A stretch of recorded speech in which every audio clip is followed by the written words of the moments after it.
Alex spends more than $1 million in creating content for his personal brand and his YouTube channel. What he's looking for is to invest money into companies that are the $3 million plus range, where he can turn those $3 million companies and 10x them and receive a portion of that. To me, the difference between a company that's a commodity and a company that is a brand is that people have an irrational emotional connection to what it is that you do. They can't fully explain it. It's just a feeling. There's two things that you need to know as an entrepreneur. Number one is, what is the lifetime customer value? Every single customer, if you average them out, what is it that they're spending with you? The lifetime customer value. And then you look at your cost per acquisition, which is how much are you spending to acquire this one customer? And as long as you're net positive on the difference between these two things, you can actually accelerate. You ready to kick off? Yes. All right, Chris, let's do this, man. So the biggest thing I've really observed when I was going through a lot of your work is the fact that you've done so much different things because you've been doing this for so long, like 23 years at this, if not probably more at this stage with your agency. But I love the wisdom that you've probably gained from that experience. That's probably the most like valuable because, you learn through the pain, right? And I wanted to start with a quote from yourself that I saw, which was, don't chase fame, don't chase popularity, don't chase money, focus on impact. The more impact you create for others, clients, family, friends, and strangers, the more successful you'll become. This is the metric that matters. How did you come to like that realization? Well, it's a reaction to lots of things because, as you may know, many people find out about me because I talk a lot about pricing, value, and money related things. And so people think, okay, so it's about the money. The money is the metric for success. No, money is the byproduct of the impact that you create in the world. Many people that I know while growing up, up until like recently, I see people who chase the money and they make the wrong decisions. They look for a short-term financial gain in the now, and what they realize is it's not actually doing anything that's really purposeful, not connecting them to deeper work or anything of real meaning. So when times get tough or the money runs out, they switch careers, they switch lanes, and they start the whole process over again. I tell people, if you find someone who's teaching you a get-rich-quick scheme, run the opposite direction. I'll teach you how to get rich slow through a lot of hard work, sacrifice, and dedication. You can get there, but it's going to be a long journey. And you build the skills, right? Because you've loved design since you were young, and you kind of found that kind of intersection between what you like and what you enjoy. And I think that's why I love this really. I love this a lot because it's quite similar to myself. I've loved podcasting. I love the business side of things. I've been able to merge both of them into my media company. And I'm hopefully Chris 23 years ago, right? Just kind of getting going. But you mentioned ikigai, which is the intersection between your purpose, your fulfillment, what you get enjoyment from. How did you start to connect those dots together? Because a lot of young people, I'm not that young, I'm 27, their heads are blown. They can't find that thing, So how do you find that intersection? You have to realize that I don't produce that video well into my 40s. I don't create content until I'm 42. So You look like a young dude, much younger. When you say I'm not that young, you're like, no, you still have a long ways to go. You really do. Okay. Relatively speaking, I don't want people to hear this message, especially young people that are your age or younger or even around you, and start to feel stressed out. Like, I haven't figured out my thing in life. What is my purpose, my reason for being, my existence, my ikigai? And you know what? It's okay. You're still in this discovery, exploratory phase in your life, and you're just looking for what makes your heart happy, what gives you fulfillment. And at the very early part of this journey, from 18 on up, I think you're just looking to see if you got a skill and someone can pay you something so you can pay rent and not suffer. The first part of this thing is just not to suffer. And so when you get to that stage, you start to learn a lot about yourself. Now, some people go a more traditional route, which is the direction I went to private art school, honed my design skills, learned from design masters, and just was at their feet learning humbly from them so I can acquire those skills and put in the work that I needed to. And so once I get out of school, I'm able to practice that craft, lessen the suffering or pain in my life, and be able to afford the things that I want, to be able to provide for my soon-to-be wife and then future family. And once you get to a certain level, you start to think about what is next for you. So I think the first mountain that you climb is just to prove to yourself that you could do something, that you're of value to the world, and you can ride that for a pretty long time.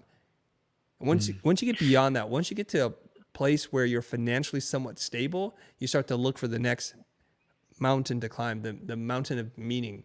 And it doesn't always happen on some kind of predictable And timetable. For some for people, you, for you, they'll wake Chris, up and they'll say, okay, I wanted to ask you there about you're saying about you leaned into design and you found that quite early, but you didn't yeah. necessarily have the business skills, right? So were you working for an organization and you were just building that design skill?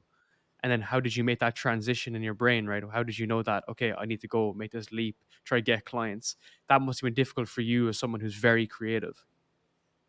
Well, I always knew I wanted to run my own business. I'm a pretty impatient person. So I was always plotting in school, out of school, working for someone, not working for someone. How am I going to build this company of mine? The first part, you learn the design skills. I went to a 4-year university, got my degree. So that's where I paid money for somebody else to teach me how to design. And from that, I'm able to get opportunities, and I got hired to work in advertising. So now I'm working for someone, collecting a paycheck, working in an industry I don't really understand. And there's a lot of job security. For one reason or another, it didn't work out for me. So I quit and started working at other companies just as an independent contractor.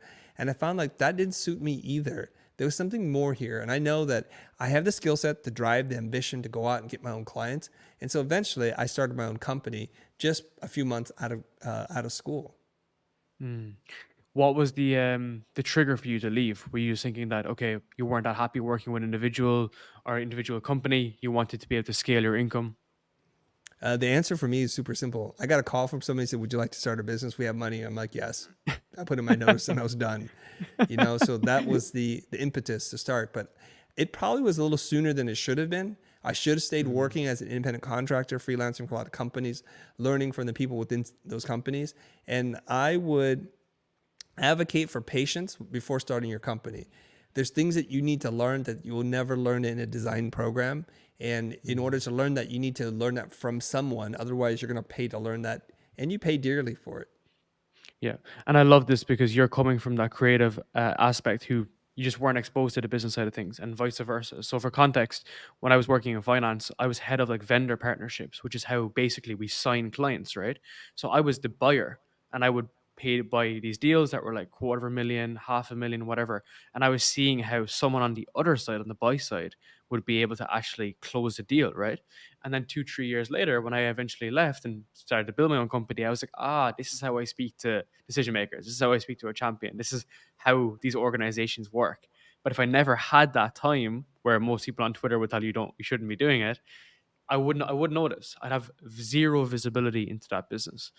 So that's why I want to ask you about that right side and left side of the brain and how you have started to kind of try to connect the dots for people. What was a trigger there for you? Did you kind of realize that most people neglect it, or maybe most people don't even want to know the other side because it's kind of scary for them as it's not natural? I honestly don't know how other people think, but I know that since I was probably 9 or 10 years old, I've been hustling, trying to figure out a way to make money. And it Yeah. wasn't until later on in my life where I actually had a skill that I could apply to something. So in the beginning, I sold goods. Like it was based on arbitrage. Like my uncle owned a liquor store, so I was able to buy candy from him at wholesale prices, and I'd go to school and sell them to other kids. And so I understood the general concepts of business: buy something for a little bit of money and then sell it for whatever the market rate can bear, and in between is your profit. And even back then, even in junior high, I hired other kids to sell candy for me because I was like, what do I need to do? My cousin can send me the candy. I give him cash for it. And then I pay these kids to go sell the candy to give me the money back. And I'm already a middle manager or an executive here in junior high. So I understand the business concepts. I'm not afraid to go into business.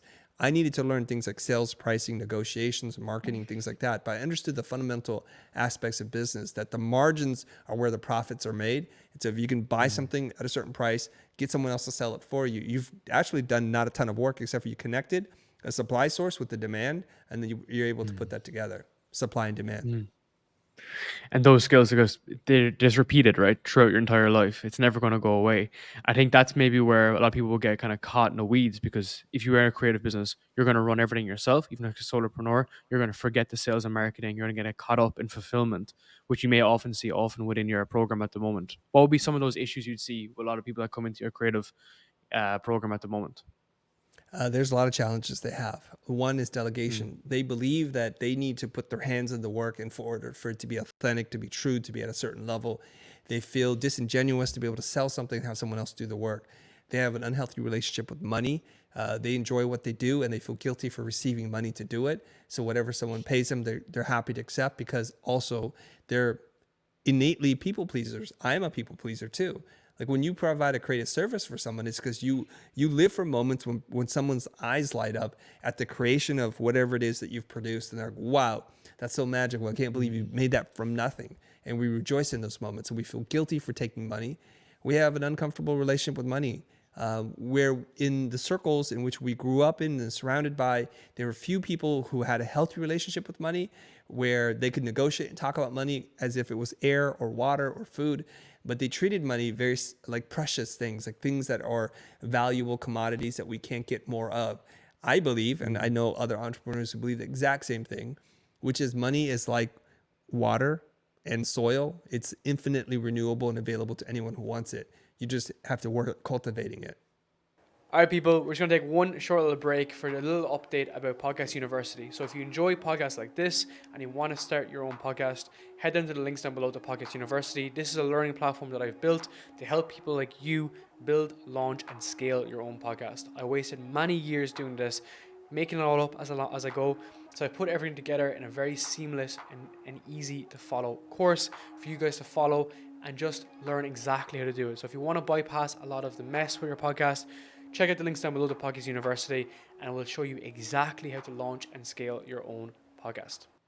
It's abundant, and time is scarce, money is abundant, and it's usually the Yes. reverse for people who aren't able to chase it. But why do you think that is? Do you think it's maybe like the upbringing, maybe generational, like your parents, my parents initially thinking like, oh, like we're not just a wealthy lifestyle is not made for us. Well, if you look at the history of humanity, it's not been that long in the entire arc of the human existence where we have enough leisure time to be sitting around thinking about art and design. So some of the other more useful things that you can do, farming, architecture, engineering, medicine, those things are more established. Whereas creativity, design, art, and even the things that we're doing with websites, that's a relatively new concept. Just 23 years ago, in the early 2000s, the internet was just in its version 1.0, in its infancy. And so all of you have grown up with the internet just as part of everyday life. But there was a period in time when I literally had to ask somebody, what is the internet? It's like Morpheus and Neo having a conversation. What is the Matrix? And it's a wild time, right? And it's like, I know as a young person, it's like, what? How is that even possible? You walk around with devices in your hands that are more powerful than the first 5 computers I purchased to be able to run a thriving design business, doing high-end animation work for feature films and broadcast television. What you hold in your hands is more powerful in orders of magnitude more. So these are things that we're still processing and figuring out. So what are the models? Like your parents' age, how many people did they know that were professional practicing creative people, designers? Now, back then, we have the idea of an artist in a studio, probably wearing a beret, starving, eating paint probably, and painting things on canvases where people are like, oh, I don't get it. And some of them, the very few, it almost feels like you've won the lottery, are working highly sought after artists selling paintings for millions or hundreds of thousands of dollars each. But they're so rare that it seems like it's an unfathomable, not unfathomable, an unattainable dream that is just left for people who are flights of fancy, not for real people, not for people who want to have a respectable, predictable income. And so the models didn't exist, not until, maybe a couple decades ago. It hasn't been that long.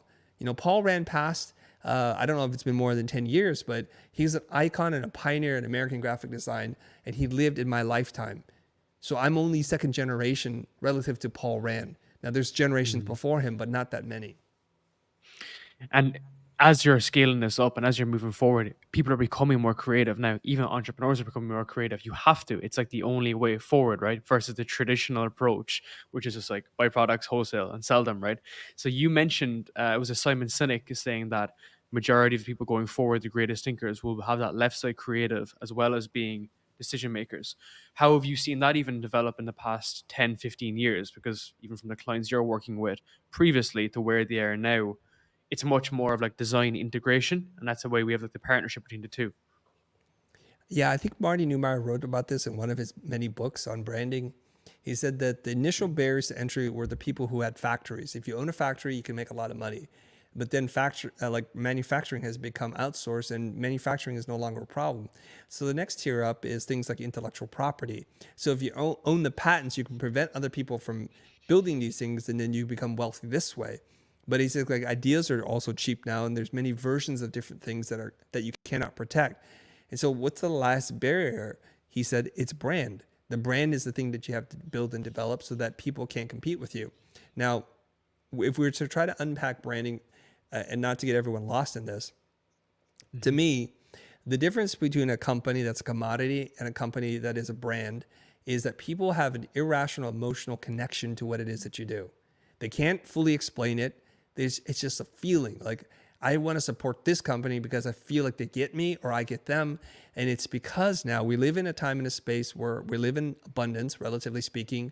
Fewer people are dying during childbirth.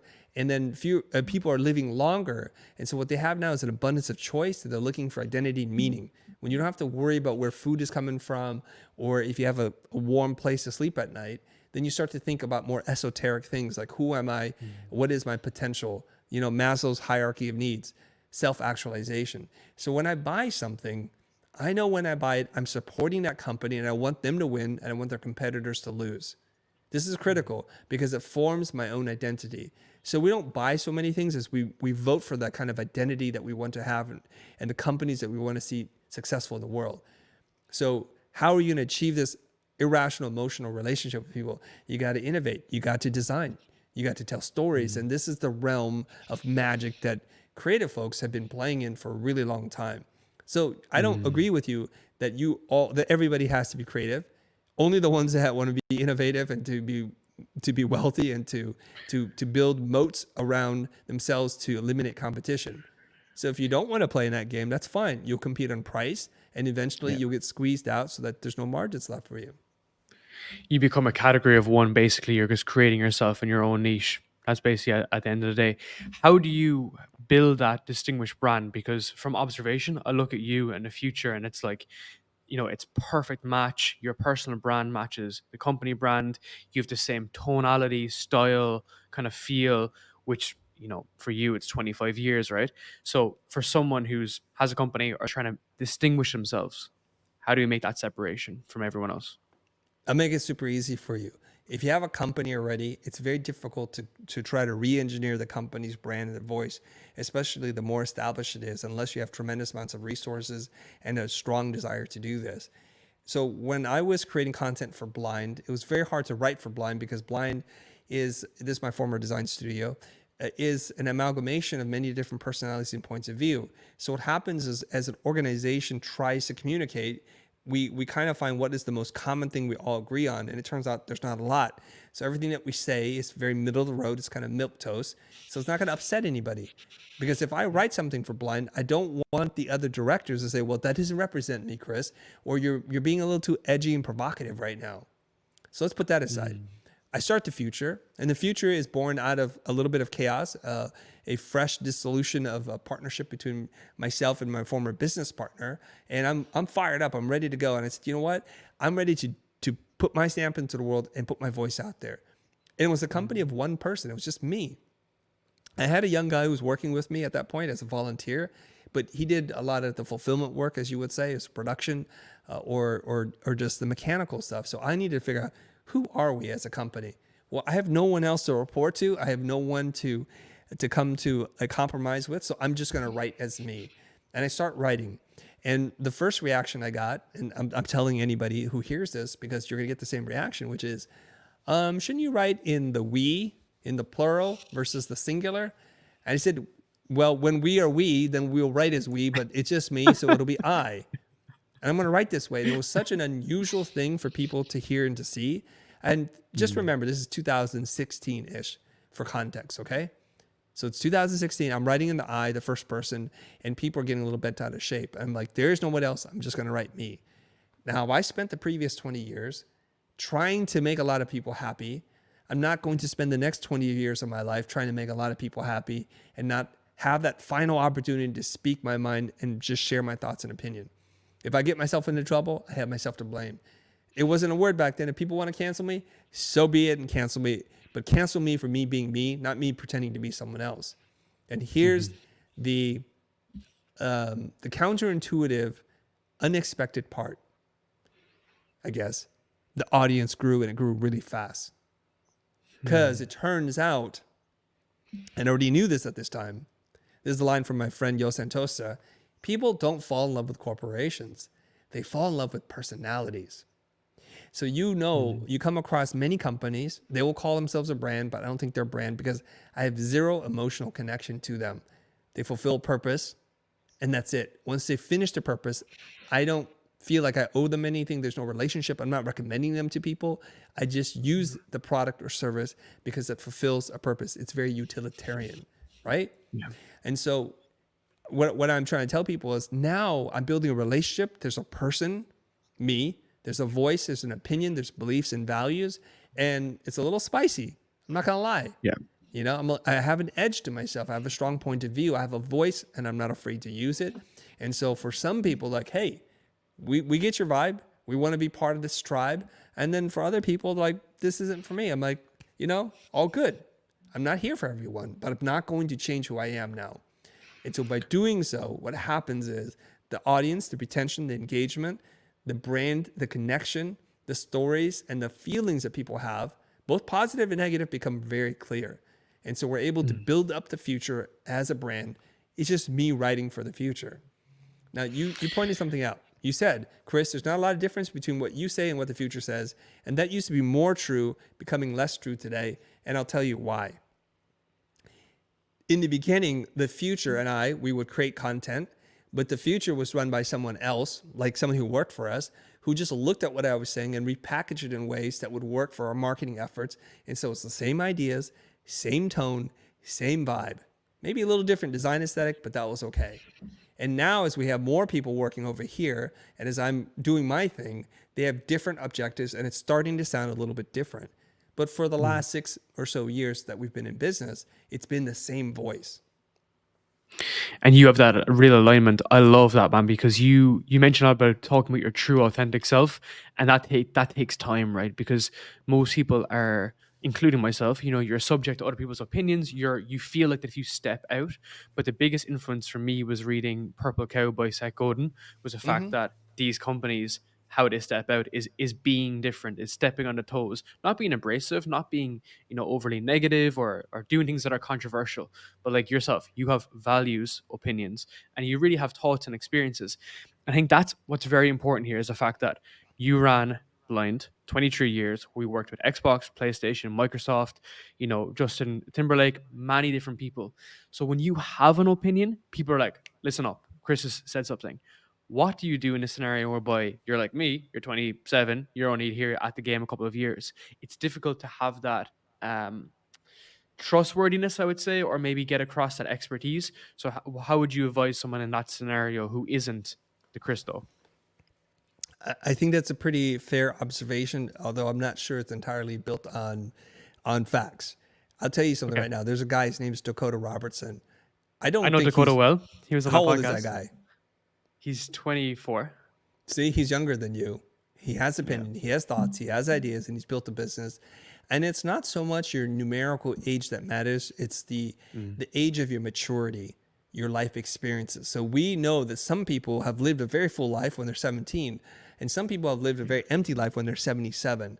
Numerical age is not a great indicator of experience, of lessons learned, things tried, or insight. It's not at all.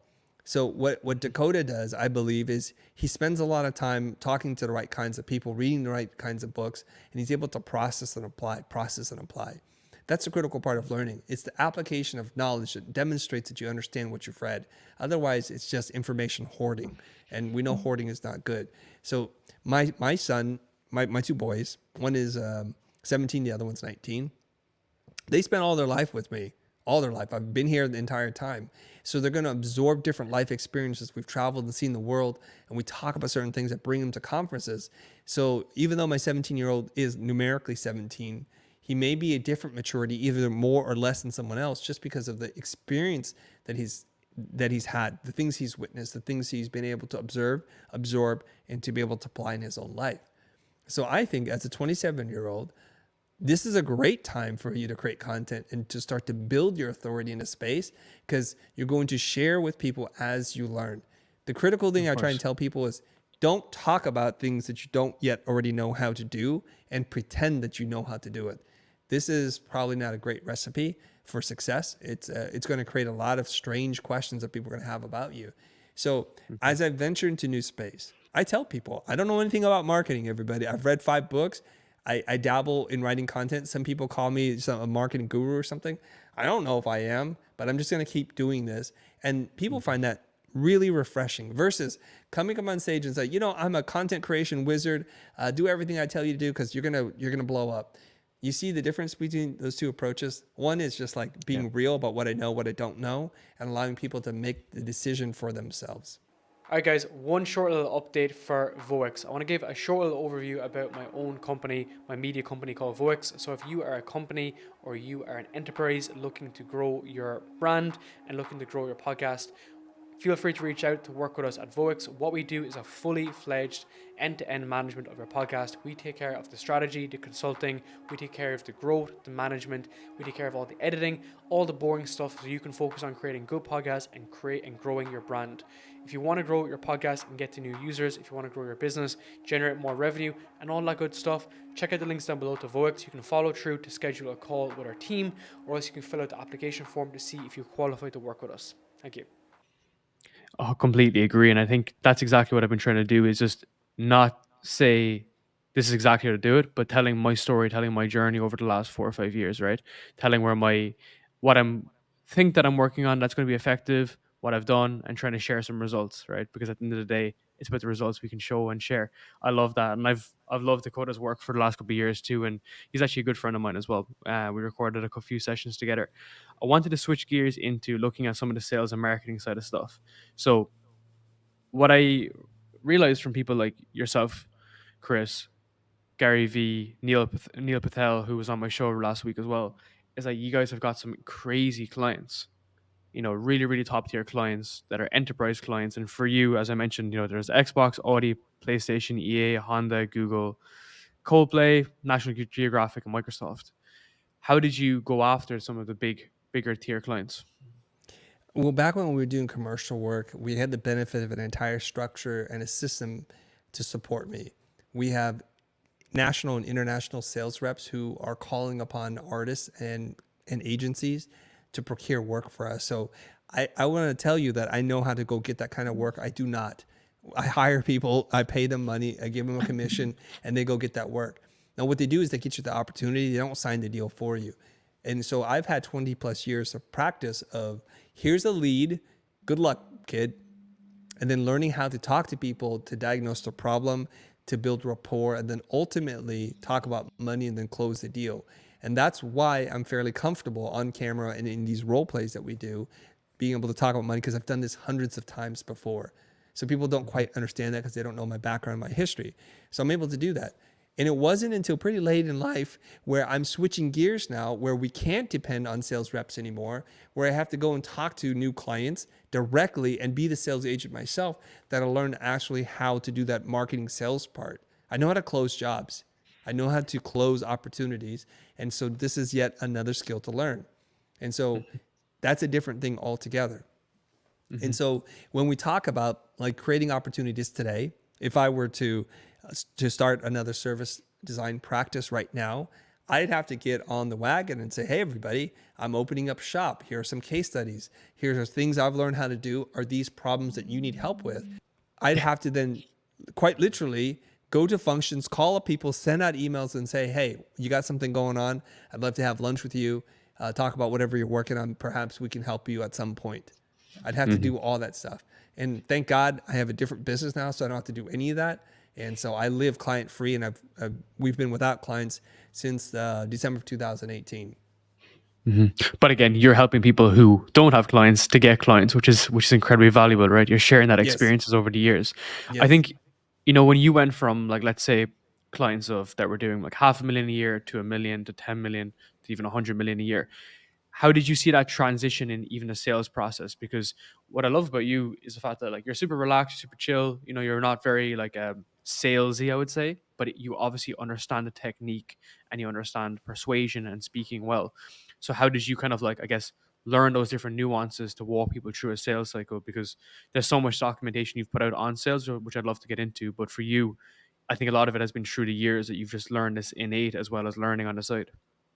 Yeah, I had a business coach who worked with me for 13 years who taught me these nuanced skills that we're talking about, and I had a lot of opportunity, and that's critical because you can go and read any one of these books on sales, but if you don't have opportunity, how can you apply these techniques?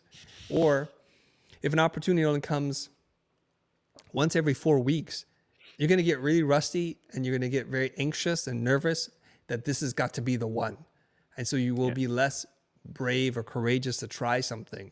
Now, when I'm running blind, I started in 1995. I hired my business coach, I think 4 or 5 years after starting the company. So I have leads coming in. I have people who are doing sales for me. I have a person doing bids for me. But what I needed help was to close the gig, right? So the bids can be perfect. The numbers are all where they're supposed to be. And the opportunities are there. But if we get on the phone, and we had many missed opportunities where jobs that were $200,000 plus, we really struggled with closing. Our closing rate went from 75% to down to about 20-ish%, meaning for every 5 opportunities we'd get, we'd only close 1. And if you're looking at that, it's terrible. It's horribly demoralizing. You start thinking to yourself like, God, I just don't have what it takes. Maybe everybody's too good and we're not that good. But it turns out, with a little bit of tweaking and tuning from my business coach, who taught me, the first person to teach me, here's what's supposed to happen on a sales call. And it goes back to our original conversation, or at the beginning of our podcast here, which is I was too impatient when I started my company. I didn't get to witness anyone selling anything to anyone. So I'm like, I don't know what I'm doing here. I'm just making up as I go. I didn't realize there are things that you're supposed to do and things that you're never supposed to do. So I did things I'm not supposed to do, and I didn't do the things I'm supposed to do. And it's just a miracle that 5 years later, I still have a business, right? And Yeah. and I attribute that mostly to luck and good timing, right?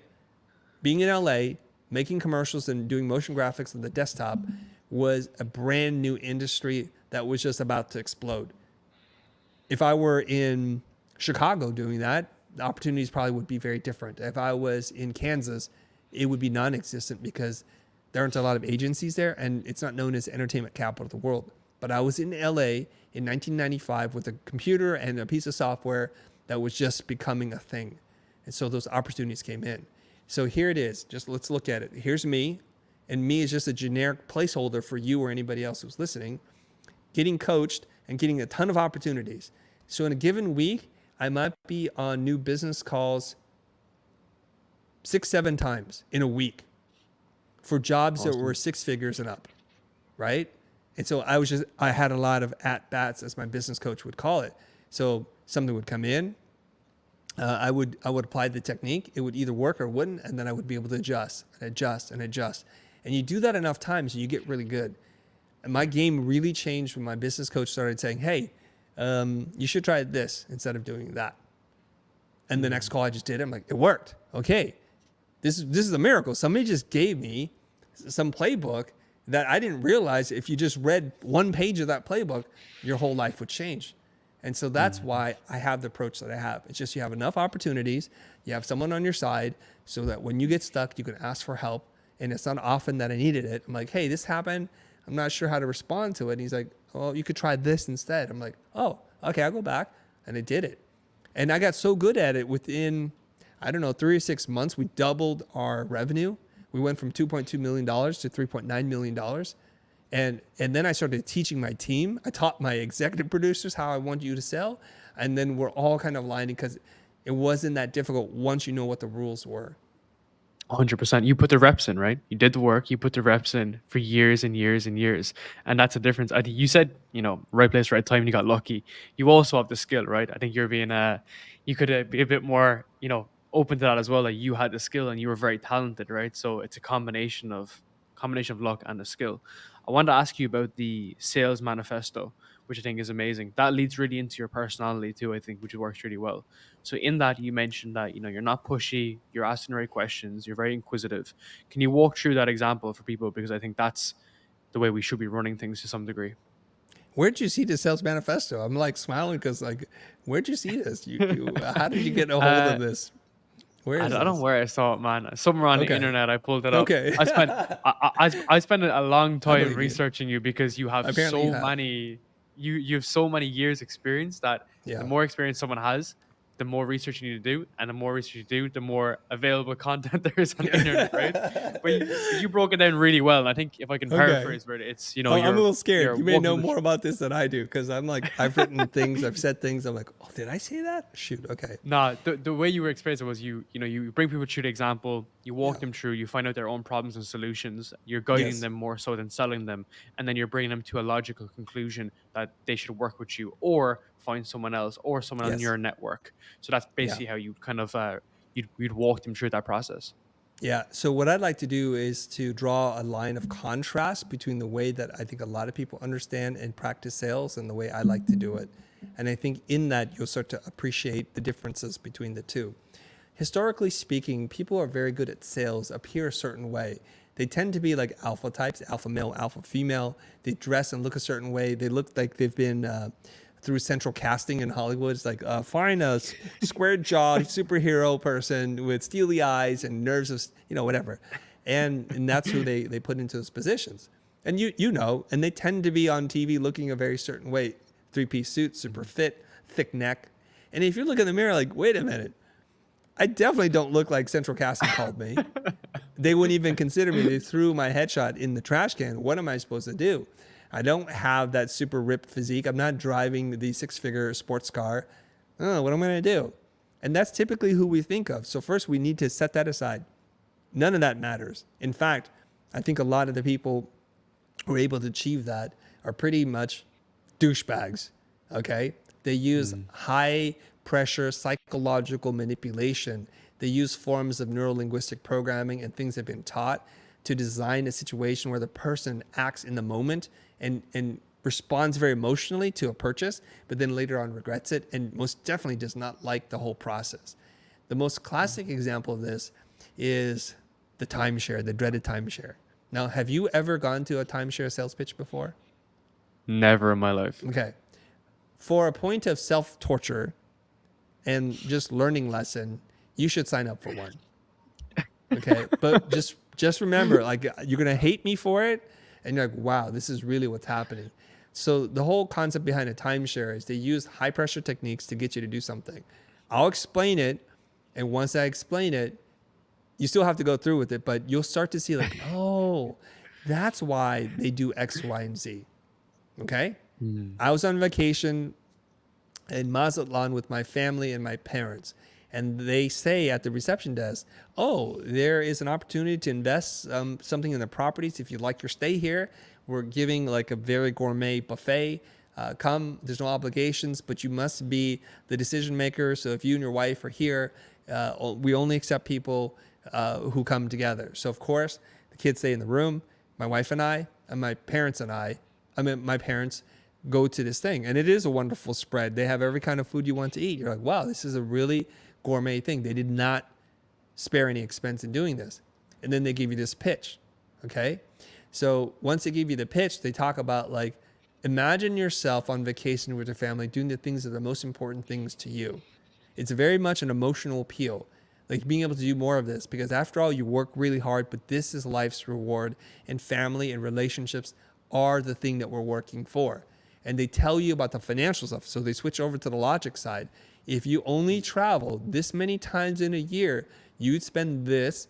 And if you invest in this timeshare, you can not only pick from these properties, but from any of the properties in our sister network, and you'd get first rights, and you have certain access to facilities. And furthermore, the property that you invest in, you can sell for more money than what you paid for it to begin with. So it's a no-brainer, irresistible offer. Except for I wasn't in the market to spend $100,000 or whatever. It wasn't even that much, on a timeshare. Okay. What's working and so they do not let you leave the table because they know they can apply enough pressure And I'm getting ready to sign a deal that I didn't even know that I wanted. And then I said, I need to make a phone call.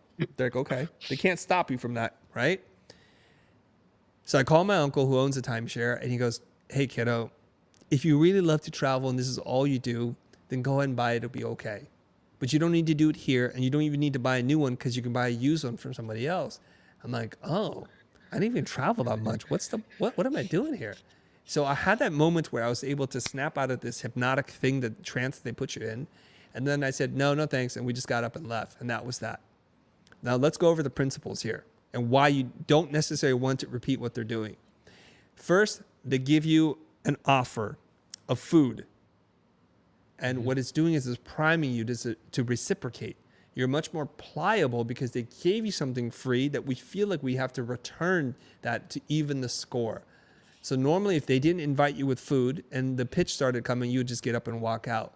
But you feel psychologically, and we're socially hardwired to do this, and Dr. Cialdini has written about this in his book, The Power of Influence, right? The psychology of persuasion. When somebody does something for us, we want to reciprocate and do back for them. So, and here's the kicker. The amount of value you receive has no relationship to the amount of value you're ready to commit to. What is a really gourmet breakfast going to cost? $50, $70, $100? But I was getting ready to throw down $50,000 for a piece of property that I didn't even know that I wanted. Okay, you see the disproportionate there? Okay.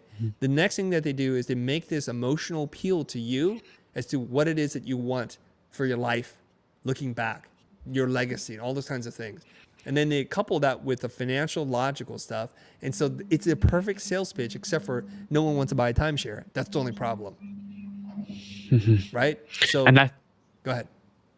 I was saying, that's how they catch you, is because you're in a position, it's high pressure. They know that they can appeal to that side of your brain. And because you were there with your wife, you want to appease her and make sure she's happy and make sure she has her dreams realized, right? It's Yeah. hit every criteria. But this is what's interesting. It leaves such a bad taste when you say no, or when you actually need to go and make a phone call, because you leave and you're like, damn, they were assholes, versus your approach of helping someone, guiding them, and actually bringing them to a logical decision that, oh, this is a good idea for them. Yeah. Well, you quickly realize they have zero care for you. You're just another number in a quota that they have to hit. None of this was about asking you questions about what you want and allowing you to come to your own conclusion. It's a very refined sales pitch. It's perfect, actually, because they're not easy to sell, and clearly they have people buying these things.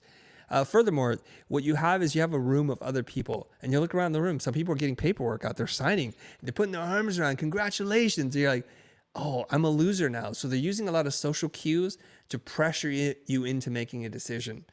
It takes a lot of fortitude to be able to walk away from something like that. Now, for my parents, it's not a big problem because they knew they were there to get a free meal and leave. So they didn't work very hard on them because, like, no, we're not interested. We don't travel. And then they just left, right? And they saw us kind of in this like deer in the headlight situation. So now let's contrast that with how somebody might do this in real life, the way that I would encourage you to do it. So you need to understand something. The client needs you in some degrees more than you need them. The client arrives to you with a problem and to the realization that only by spending money can the problem go away. If you have a weird lump in your body, if you don't spend money, that lump isn't going to go away by itself. It doesn't just dissolve. It just gets bigger and it becomes more complicated. So you go to see the doctor and you have you have a test done on you so you know that it's benign, or then they remove it or they make recommendations. If you have a leaky roof, you can sit there and ignore it, but until you spend money either going out to the store, buying materials and climbing on the roof and trying to fix it yourself, or calling a roofing contractor to solve the problem, until you spend money, the problem will not go away. So when a client calls you, you're already in a very good position. You have what we start off with is really goodwill. So the client is like, I've considered options. For whatever reason, I'm compelled to reach out to you via email or through a phone call or something like that, or an in-person meeting. Okay? Now you have to ask yourself, the next things that you say and do, will they erode goodwill or will they build more goodwill? Because at some point that goodwill will turn into trust. So if you talk about yourself too much, is that going to build goodwill or take it away? Pretty clear to me. It's gonna take it. It's going to take it away. Yeah, well, it's gonna take it away. Yeah, Yes, Especially if you're positioning in a way that like, oh, you need me or I'm better than you in this scenario versus actually working with them. right. If you start prescribing solutions without understanding what their needs are, is that a good thing or is that a bad thing? And so you can go through this entire list of everything you do, and you might wake up with an epiphany that everything you're doing is going against the sale. And through just a miracle of divine intervention, you still get the project. But don't mistake good luck with a good plan. So here's the thing that I would like to suggest for people. Learn how to ask really good questions and learn how to be an intentional listener. If you just master those two things, and that's what my business coach taught me, learn how to ask a good question, learn how to listen with intentionality. So the very first thing is if somebody reaches out to you, you should just ask them, so Mr. or Mrs. Client, tell me why we're having this conversation today. What's on your mind? What is the really big problem that you would like to get off your desk and move on with the rest of your business? And they're going to tell you things. And so now you have to flip into listening mode. So every time you hear them say something, you should reflect back to them, either in nonverbal cues. You could nod, you can make a sound like, okay. And then tell me more. Is that it? And then they finish telling you something. And you need to see if within that, there's a problem there. And oftentimes clients haven't really thought this through. They know they're feeling pain. They're not quite sure what's going on. And they're going to describe to you a lot of symptoms. And your job as the professional is to not solve the symptoms, but find the root problem. Yeah, of And course. once you get there, you're like, And okay, so it sounds like this is the number one problem that you're trying to get addressed right now. Is that correct? And they said, yes. So you're playing back to them. You're getting confirmation verbally from them. And so now you're starting to build that kind of rapport. You're helping them to gain clarity in what it is that they're doing. This is valuable. And in that process, they just want to be heard, right? So some of our bigger clients that are like longer term clients, like 1 year, 2 year, I didn't even say anything to them. I just listened to them. And at the very end, it's acknowledge, compliment, and ask. You're just generally trying to understand exactly where they are and how you can help them get there, right? Because a lot of them, they know what their problems are. They're just trying to see, do you fit a lot of their challenges and can you come in and solve that problem? How did you get to the state of like this realization? So obviously you had the sales coach. Do you do any more like maybe technical kind of stuff whereby you'd have one interview doing this style of conversation, this interview doing another style of conversation? Because this is of course quite nuanced, right? It can be It quite is. particular to the client. Yeah. And I want to circle back to something that you're saying. You said at the end of the day, the clients want to be heard. It's true, but they want to be more than just heard. They want to have clarity.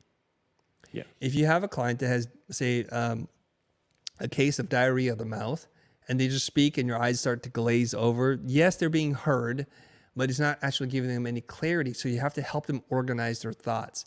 So you have to think of yourself as a conductor. If everyone plays an instrument at the same time that's off beat, it's going to sound horrible. So you're the conductor. You're going to say, okay, I'm hearing you say this. So that's one note or one instrument. You're okay. I'm getting that. We don't need to play that anymore. How about this? What's happening with percussion right now? Okay, so we have the strings, we have the percussion. Tell me which of these instruments are important, which one's not working, which one's out of tune. And you're like, I think I know the problem. It's the brass, it's the wind. That's where we're hitting a sour note, and it's going to mess up this entire symphony or the orchestra because one thing doesn't fit everything else. Now we can make that thing work, or we can eliminate it, or we can say that's the most important thing and we can just take a pause and everything else. So you're listening for the problem and you're helping them to gain clarity by asking them questions. I'll give you an example. A client can come to you and say, Chris, we need serious help. We got to fix the logo. We need to fix the logo. It's terrible. It's garbage. I feel embarrassed to show it to people. We were prepared to pay you. We heard that you're the best. Now, a person like, great, this is like ducks lined up for me. I can just shoot them all in the barrel. It's super easy. No problem, right? Wrong. The thing that you should ask him is this, I hear you, Darren. And I just want to be sure that this is really going to solve a problem, because 3, 4, 5 weeks from now, we deliver you a great logo and the problem still exists and we've not done you right. Let me ask you this question. What happens to your business if you don't change the logo at all? Now you push them into a state of introspection. And they have to start to weigh very quickly in their mind the pros and cons of doing something. And then you get to check with them. So If you do make the logo change and it all works out, what's going to happen to your business? And if you don't make any changes, what's going to happen to your business? We want to make sure that we serve the client ahead of our own need to make money. So they could say like, oh my God, we don't have a logo problem. It's our website. It's not converting at all. And I've been thinking it's just a terrible logo because it hurts my eyes. So you may have two problems now. You may have a web conversion problem and an aesthetically ugly logo, which I can help you with. Of these two, which is more important to your business goals? And they will probably say the website. And so do you want to put on pause the logo exploration, or should we do this all together? Let's do it all together, Chris. Okay, great.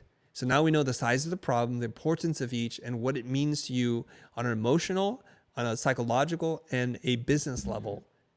This is the clarity that we're going to provide to the client so they can walk away feeling they got something more than when they started. So if you just let them talk and you just listen and you nod and you just play back, that's a good thing, but that's actually not adding a ton of value, right? So you're trying to build goodwill, you're trying to build trust and rapport, and you do that by actively listening, helping to organize the sour notes and saying, I think it's in here somewhere. Do you hear what I'm hearing? Do you see what I'm seeing? And then we connect it back to the larger goal. And by doing so, you're going to be able to close this client very easily because they're going to ask you, when do we get started? They understand it, and you've been diagnosing the actual multiple problems, right? You're not just not just fixing the symptoms. You're finding the original source. You're a proper doctor in that aspect, right? Which I love, because that for you then enables you to fix multiple different problems within the business and be able to really understand this. So it's piecing together your offer too, which is incredible, right? I wanted to ask you before we finish up about mainly to do with your own communication, your public speaking. So you've been working on this a lot recently. You've been a great communicator from maybe even like recording videos, but that transfers into your public speaking. Have you been working with coaches, mentors for this to try and improve yourself and your skills? I haven't. First of all, thanks for recognizing that. I don't know. I like to learn through books more than anything else because I'm mostly antisocial and introvert, and I don't like being around people. The idea of having a coach and doing this on stage with lots of people is like, ugh, that's kind of weird for me at least. So what I do is I'm extremely analytical in the way I approach things. I go to do talks and I watch other speakers. Now, I probably shouldn't say this, but I'm going to say it anyways. I make mental notes and notes about what they do well and where they suck. Because you can learn a lot from success. You can also learn a lot from failure. And I don't have to just look at my own talk in terms of like what I did well and where I sucked. I could just watch speaker after speaker after speaker and say, oh, don't do that. Don't do that. Don't do that. That's terrible. How am I feeling? Check in with myself. What is it they're doing exactly? And where did they lose the audience, right? And I make all these notes. And then the next time I can speak, because you can get the reps in, you try to change 2 or 3 things and you see if it works better. And it's what comedians do. They play in small clubs, they work on the material, and they start to build up their stand-up comedy chops. And that's what you need to do if you want to be a public speaker. So I'll give you a couple examples. One of the most egregious sins that I think you can have as a public speaker is to do resume building on the stage. Yeah, give me an example. Yeah. So when someone comes up on stage, it's like, oh, hey, everybody. My name is X and I started this company and I exited here and then I built this and I did that. And here's a client that we got. So you're doing resume building. You remember the whole thing about sales when I said you start off with goodwill and everything you do either adds to it or takes it away. So when you're a public speaker and you go on stage, everybody's already there. They're excited to see you, even if they don't know who you are. They want to have a good time. And you start going to resume building mode and eyes start rolling. People start checking their phones like, okay, when is this going to be valuable to me? I interviewed Rob Fitzpatrick, who wrote the book, The Workshop Survival Guide. He said, how many seconds to aha? Think about it like that. From the minute in which you open your mouth, how many seconds does it take to get to an aha moment? Measure your talk that way. Measure your workshop that way. Measure your client interaction that way. So don't sit there and waste valuable time building up your resume. Now, I understand why people do it because they think no one knows me. I have to set up my credentials. I have to figure this out. But do this in the form of a story. Make it relevant to them. Pose a problem for them to think about and then do the resume building in the context of a larger story so they're getting value from it. or just skip it and assume that they're going to figure out who you are after you speak, but just give value up front. So I love it when people come up to me after a talk, it's like, Chris, I apologize. I have no idea who you are. I just looked you up and I was like, wow, you have a big following, but I just love the value you gave on stage. To me, it's like, you don't have to apologize for jack. I'm glad to know you. The whole point of me speaking is to get to know new people, not to know the same people. Yeah, 100%. You know what it reminds me of? It's kind of like if you were to open up every LinkedIn post that you have by describing who you are on top, right? You don't. You just provide value, and people are like, "Oh, this is incredibly valuable to me." You help someone, you solve someone's problem, versus you saying, "Christo, here's my companies, here's what I've done." It's the same approach, right? We just want to help you versus helping me in those instances, and that's why a 3 minute, 5 minute, 15 minute talk should be all on the emphasis of the speaker. Yes. So Incredibly if you valuable, you read know. the guidebook, which is I think pretty excellent for how to give a TED talk, an 18-minute TED talk, they'll say do not talk about yourself. The first rule Yeah. is like do not talk about yourself and do not sell anything from the stage. It erodes your credibility. And what do people do? Mhm. You just go to a couple of talks, you'll see what they do. They talk about themselves and they pitch from the stage. Mm. And you can also include like your transformations and stories as part of helping people, right? Like that's the storytelling element, right? Which is what becomes valuable because that's where you're adding in the credibility aspect, right? I wanted Yes. to just before we finish up is I want to ask you about the network side of things. So I love that story you have when you went to a dinner with Eric and it was yourself, Sam Ovens, and Hermosi. What Yeah. have you learned from being exposed to these types of people and having them in your network? Yeah. So the conversations around entrepreneurs who are moving really quick, who've done a lot of things themselves, is you just see the scale in which they operate, and it's just a thing of beauty when you look at it. And I'm not even there myself, so I'm like, wow, I am not thinking You're big getting there. enough. I'm not thinking big enough. Hormozy spends $140,000 a month on social media content help. He's not even a content guy. I'm a content guy. We don't spend $140,000 a month on this, not even close. And this is what I do for a living. And so it just makes me think, now he's got a pretty big or brilliant business model in that the more money he spends on content creation, it allows him to recapture that in the companies he's going to invest in the order of like tens of millions of dollars. And so it's okay for him to spend $1 million a year in content creation, which to regular folk like you and me is a lot. But if you design your business model such that you can do that at scale, then it's the function of just pouring more and more money into it, because the more money you pour into it, the more you reap on the back end. So we're all still trying to figure this out in our world. And so when we do, you'll start to see me go on levels in which you're like, God, I thought it was crazy before. Now it's just gone insane mode or God mode, whatever. And we're going to do that. We got to figure it out Mm. though. It's insane, right? Because I'm the It exact same. is. I run a content business at heart. And the fact that, when I start pouring more stuff into it, we get better opportunities. We also get better. This is the whole thing is that I'm my main client for my own podcast, is that this is exactly how we work in our media company. So the better I get at this, the better I get at speaking, the more I can help other people. And you become the perfect testimonial, right? Because you're the one that's doing it. And I think there's different examples there as well in terms of how fast they can execute on ideas. And of course, Hormozi's been building his last book for the last 2 years, but he's able to take an idea, work on it, and document it to either release or to help people, which is kind of fundamentally what you were doing. You were discussing earlier, right? You become your main case study, and then everything else works. And I think he did something beautiful with $100 million leads, whereby the tactics in the book and the techniques in the book are how he built the book and how he marketed the book. Yeah. It's like a mirror holding itself to itself. So Hmm. it's a little bit strange when you really start to step back, like, wait a minute, what is happening here? So he's trying to Yeah. prove to you that it works while trying to teach you that it works. So there's something Hmm. fascinating there. There's two things that you need to know as an entrepreneur, and that'll help you understand like how you can move and accelerate really fast. Number one is, what is the lifetime customer value, right? Like every single customer, if you average them out, what is it that they're spending with you? The lifetime customer value.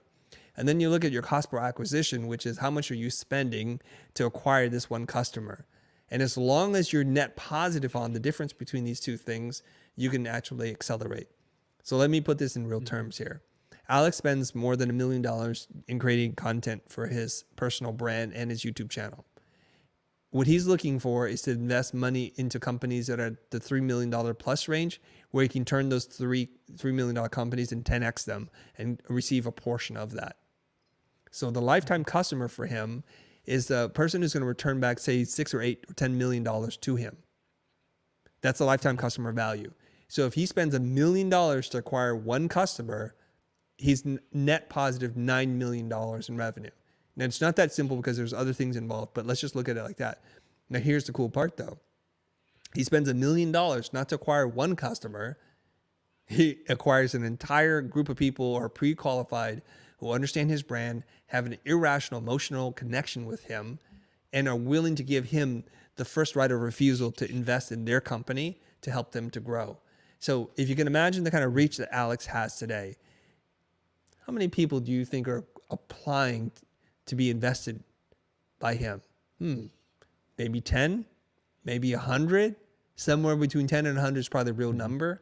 And the amount that he can take on is only limited by his capital resources and the team that he has in place. Hence why he's actively trying to hire a whole bunch of people, because it's showing me that he's getting way more leads, way more opportunities than he has capacity to do. And so he may pick up a portfolio of 10 new customers in a year, which he can invest in and recoup between $5 to $50 million per customer. So the $1 million looks like nothing. Nothing at the end Looks of the like day. nothing. And looks and cheap, his to be return- honest, right? It almost looks cheap, that- like he's not spending enough. and that's his ad spend. His lifetime ad spend was like 37 to 1 or something. So $1 in, 37 return. And on this magnitude, 1 to 10 for just, putting out his content and building up his team. And before we finish up, the last thing there that you made a great point on was the fact that he has limited supply.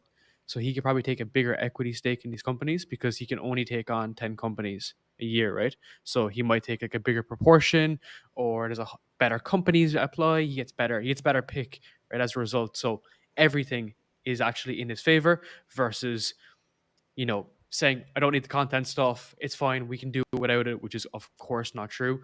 And then as a result, then having very little options.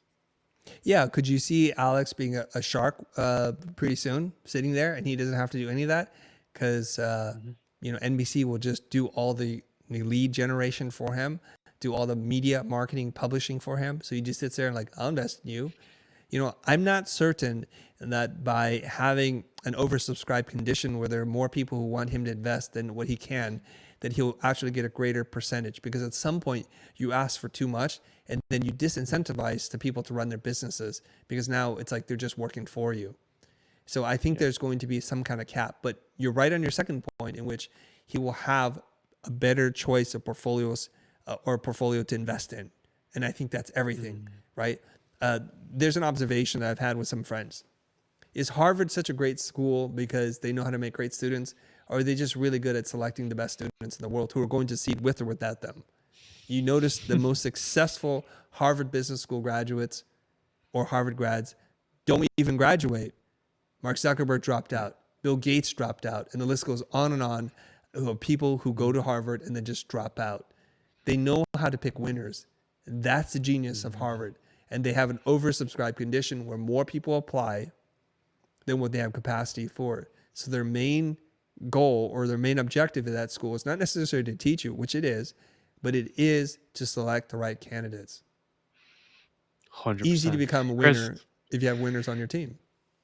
100%. Chris, I want to say a massive thank you. We could honestly keep on going for hours. Like, I have probably about 4 or 5 more pages of notes that we could get into, but we'll do it another day, man, in the future. But I want to say a massive thank you. I really appreciate your insights. And I love as well how it was a really balanced conversation. Like, you were able to say like, oh, I don't agree with that. I think it should be like this, or it should be like that. Like, that's what makes this really valuable. And I really appreciate your wisdom and all the years you've put into this and advice you're giving for young people. This has been incredibly helpful. Hey, thanks so much, man. I enjoyed the conversation. It was very stimulating. I appreciate the amount of work and research you put into this. You scared me a little bit, like, oh, did I write that? I better be right. But you were very kind to say, okay, let me remind you what the heck you wrote. And I was like, oh, yeah, I remember now. It's all good. So thanks very much.